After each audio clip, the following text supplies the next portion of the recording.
الحمد لله نحمده ونستعينه ونستغفره ونعوذ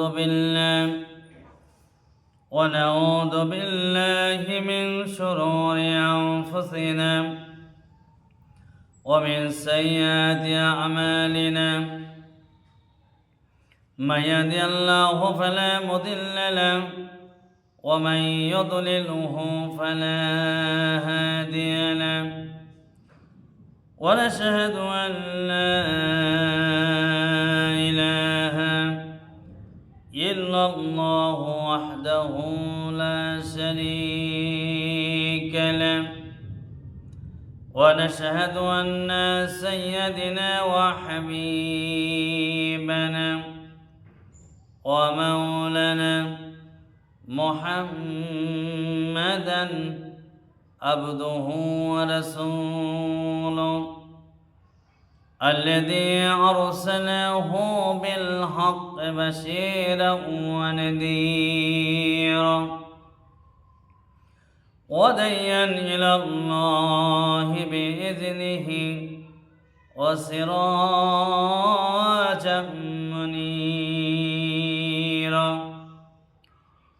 فقد قال الله تعالى في كلامه المجيد وفي فرقانه الحميد: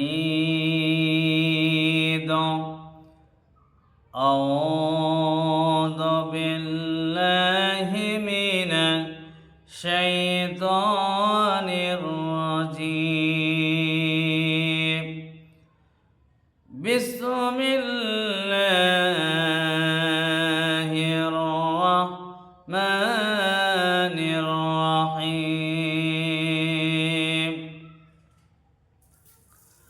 الحمد لله رب العالمين. যাবতীয় প্রশংসা মহান রব্বুল আলামিনের। এবার মানুষের চিন্তা আসতে পারে, এত বড় কিতাব, এর ভিতরে কোনো ভুল ত্রুটি আছে কিনা।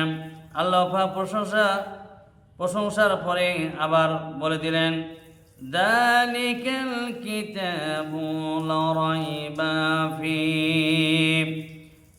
এই সেই কিতাব যার ভিতরে সন্দেহের কোনো অবকাশ নাই। পৃথিবীতে অনেক পাপিষ্ঠ নরাধম জন্মিয়েছে, যারা আল্লাহকে অস্বীকার করেছে, কিন্তু এই কথা কেউ বলতে পারেনি যে কোরআনুল কারীম মানুষের তৈরি। এই কথা বলার সাহস কেউ রাখে না। এই কথা বলেও কেউ প্রমাণ দিতে পারেনি যে যদি বলে তাহলে বলা হবে তুমিও একজন মানুষ, তুমি একখানা তৈরি করো। আজ পর্যন্ত এই চ্যালেঞ্জ মোকাবেলায় কেউ করতে পারেনি।